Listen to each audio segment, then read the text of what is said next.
Welcome to the Slop Temple. We pray this video helps. You begin by preparing both devices. Update WhatsApp and your browser or desktop app so the scanner and QR generator match. Then make sure camera permission is enabled. Without it, you cannot scan.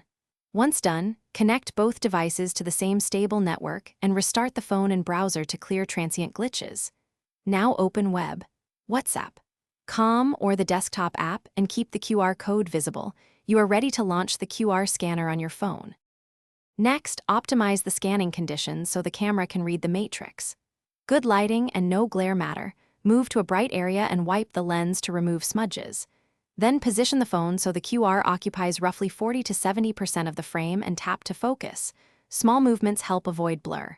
If the code looks distorted, adjust browser zoom or disable dark mode on the computer. Once clear, try scanning again. If caching seems suspect, open the QR page in an incognito window. To finish, log out of WhatsApp Web on your phone and refresh the QR code so a new token is generated. Sometimes the old code expires. Then try the official desktop app or a different browser, and if possible, use a second phone to rule out a faulty camera. If nothing helps, reinstall WhatsApp on your phone or the desktop app, but do that last because it's more disruptive. If problems persist, try scanning from another device. That single test often reveals whether the issue is the camera or the account. Thanks for watching.